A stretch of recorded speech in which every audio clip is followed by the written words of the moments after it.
ভারতের গুরগাঁওয়ে ঘরে ঢুকে মুসলিম পরিবারের উপর যে নির্যাতনের ভিডিও, প্রকাশ্য নির্যাতনের যে ভিডিও আমরা আসলে লক্ষ্য করেছি, এটাকে এক ধরনের না, এটাকে সরাসরি ভাবেই হিন্দুত্ব জঙ্গিবাদ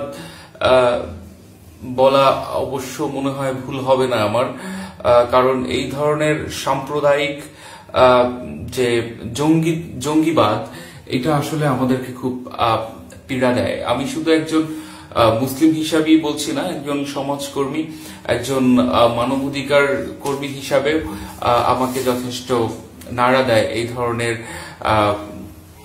ধরনের অপরাধগুলো যখন সংগঠিত হয়ে থাকে। আমি আজকে এই খবরটা দেখেছি যুগান্তরে, আমাদের বাংলাদেশের স্বনামধন্য একটা নিউজ পেপার যুগান্তরের খবরের উদ্ধৃতি দিয়ে আমি বলছি। এবং এই হামলার ভিডিওগুলো আপনার যে কেউ একজন পাশ থেকে করে সোশ্যাল মিডিয়ায় ছেড়ে দেওয়ার পরে সেখানে তীব্র ক্ষোভের সৃষ্টি হয়েছে, এবং ওই সমস্ত যারা ক্ষোভ জানিয়েছেন তাদের সাথেও আমি যথেষ্ট একাত্মতা ঘোষণা করি। আমিও ক্ষোভ জানাচ্ছি যে এই ভারতের নরেন্দ্র মোদী সরকার আসার পরে যে সমস্ত উগ্রবাদ বা জঙ্গিবাদ যে হারে বেড়েছে, তাতে আসলে এবং তারা যে হারে বাংলাদেশকে কটাক্ষ করছে এবং পাশের সমস্ত রাষ্ট্রগুলোর সাথে তাদের একটা যে ধরনের দাদাগিরি, আসলে এটা একটা অবসান হওয়া উচিত। ইন্ডিয়ান জনগণ যারা সাম্যবাদের পক্ষে থাকেন, যারা সেকুলার, তারা হয়তো অনুধাবন করতে পারবেন যে কতটা বৈষম্য আসলে ইন্ডিয়াতে হচ্ছে। এবং মারধরের সময় দুষ্কৃতিকারীরা পাকিস্তান যা বলে যে হুমকি দিয়েছিল, আসলে তারা তো যুগ যুগ ধরে ইন্ডিয়াতে বসবাস করে আসছে, তারা আসলে কোথায় যাবে? এবং যাওয়ার তো একটা জায়গা থাকা দরকার, কিন্তু তাদের পৈতৃক ভিটা ফেলে তো যাওয়ার কোনো জায়গা নাই। গুরগাঁও পুলিশ জানিয়েছে যে এই হামলা পরিকল্পিত, এবং আমরাও পুলিশের ভাষ্য মতে যে পুলিশ ওই জায়গাতে গিয়েছিল এবং ওই জায়গাতে গিয়ে তারা পরিস্থিতির মোকাবেলা করেছে এবং 6 জনকে এখন পর্যন্ত তারা গ্রেপ্তার করতে সক্ষম হয়েছেন। এই নিউজিল্যান্ডের ঘটনার পরে গা ছমছম করা যে ভিডিও আমরা দেখেছি, এবং আজকে যে ভিডিও আমরা দেখলাম যে মানুষকে প্রকাশ্যে কিভাবে মারে, এই মারের ভিডিওগুলো, এই সমস্ত জঙ্গিরা যে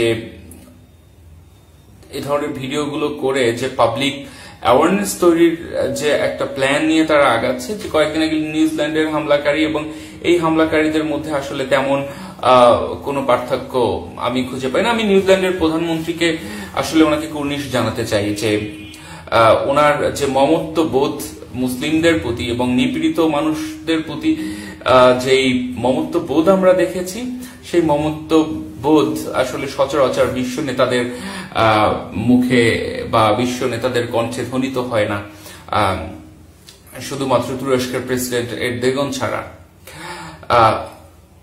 এই বার্তাগুলো আসলে আমাদের খুব আতঙ্কিত করে। আর যখন বাংলাদেশের কয়েকদিন আগে আমি একটা সেমিনারে গিয়েছিলাম, সেখানে হিন্দু বৌদ্ধ খ্রিস্টান ঐক্য পরিষদের জনৈক এক ভদ্রলোক বলেছিল যে বাংলাদেশের সংখ্যালঘুরা আসলে নির্যাতনের শিকার। আমি ওনাকে আসলে কোশ্চেন করেছিলাম এবং উনি আমার উত্তর না দিয়ে চলে গিয়েছিলেন। ওনার নাম আমার মনে আছে, ওনার নাম হচ্ছে ডক্টর দেবপ্রিয় ভট্টাচার্য।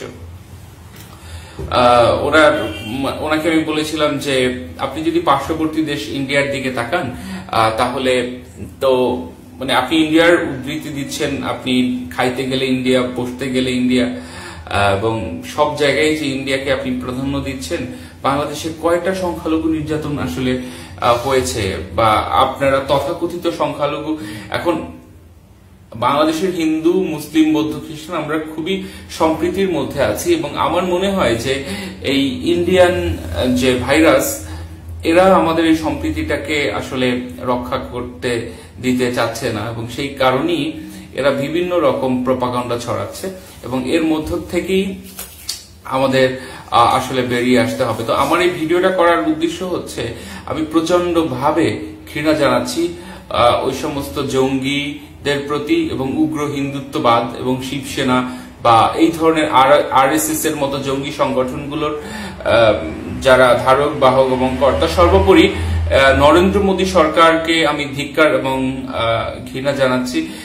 বাংলাদেশের একজন মুসলিম হিসাবে আমি ওই নিপীড়িত মুসলমানদের প্রতি সহানুভূতি জানাচ্ছি, এবং এই সাথে এও দাবি করছি যে আপনারা যারা এই ভিডিওটা দেখবেন, আসলে আপনাদেরও উচিত নিজ নিজ জায়গা থেকে এক ধরনের পাবলিক অ্যাওয়ারনেস সৃষ্টি করা।